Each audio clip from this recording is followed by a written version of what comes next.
Hi everyone, నేనైతే ఇప్పుడు మీకు ఒక మంచి రెసిపీ చూపిస్తానండి. అదేంటో కాదు, ఉగ్గాని. దానికి కావాల్సిన ఇంగ్రీడియంట్స్ ఏంటో కూడా చూపించేస్తాను. రాయలసీమలో ఎంతో స్పెషల్ ఉగ్గాని అండి.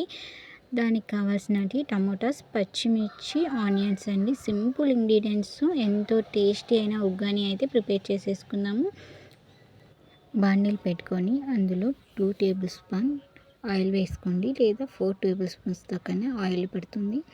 అందులో పోపు, జీలకర్ర, ఆవాలు అన్నీ వేసేసుకొని కొంచెం మినప్పప్పు, పచ్చెనపప్పు కొంచెం ఎక్కువ తీసుకోండి. తినేటప్పుడు మన పంట కింద తగులుతూ ఉంటే చాలా బాగుంటుంది. ఇలా ఆనియన్స్, పచ్చిమిర్చి కూడా వేసేసి కొంచెం గోల్డ్ కలర్ వచ్చేటట్టు ఫ్రై చేసేసుకోవాలి. కొంచెం సాల్ట్ కూడా స్ప్రింకిల్ చేసేసుకోండి. స్ప్రింకిల్ చేసుకున్న తర్వాతే అవి తొందరగా అనేది మనకి వేగుతాయండి. ఇలా మొత్తం ఒకసారి కలిపేసుకున్నాక ఇలా మొత్తం ఒకసారి మిక్స్ చేసేసుకోవాలి. టమాటాస్ అయితే ఒక 2 తీసుకోండి చాలు. ఇంకా ఇలా మనం ఫ్రై చేసుకునేటప్పుడే కొంచెం ఫ్రై అయిపోయిన వెంటనే అందులో టమాటాస్ కూడా యాడ్ చేసేసుకోవాలి. మనకు ఆనియన్స్ ఫ్రై అయ్యేది మెయిన్ అండి. ఇలా ఫ్రై అయ్యేటప్పుడే చూసుకుంటూ ఫ్రై చేసేసుకోవాలి. వీడియోని స్కిప్ చేయకుండా ఎండ్ వరకు చూస్తే మీకు ఏదైనా ప్రాసెస్ అర్థమవుతుంది. ఇలా ఫ్రై అయిపోయిన తర్వాత అందులోనే కొంచెం టమాటాస్ చిన్నగా చాప్ చేసేసి పెట్టుకోవాలి.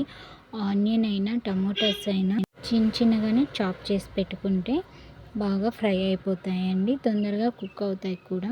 ఉగ్గానికి టేస్ట్ వచ్చేది కూడా ఇదేనండి. ఇలా చిన్నగా చేసేసుకోవాలి. ఎలా పడితే అలా హడావిడిగా అయితే ప్రిపేర్ చేయకండి.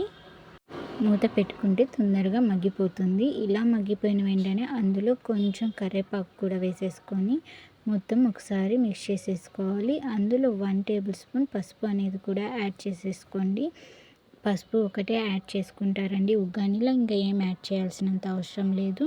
పసుపు కూడా యాడ్ చేసేసుకుని మొత్తం ఒకసారి నీట్గా కలిపేసుకోవాలి.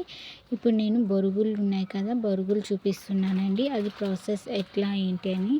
ఈ బొరుగులను వచ్చి నేను వేసేసాను. దాన్ని మేము వాటర్లో వేసి పిండుకొని తీసుకున్నానండి. అది మళ్ళీ వస్తుంది, మీకు చూపిస్తాను ఎలా వాటర్లో వేసి మేము పిండి చేసాము. ఈ విధంగా మొత్తం వేసేసుకొని బొరుగులు మొత్తం నీట్గా కలిపేసుకోవాలండి.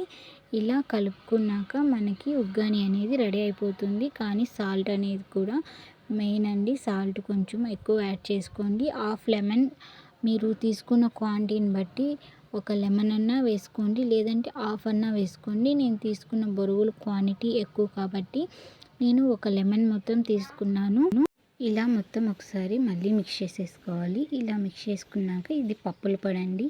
మనం తాలింపుల్లోకైనా యూస్ చేసుకుంటాం కదా, ఆ పప్పుల పొడి వేసేసి ఒకసారి మిక్స్ చేసేసుకోవాలి. మెయిన్ వచ్చి ఇదేనండి ఉగ్గానీలోకి టేస్ట్ని ఇచ్చేది.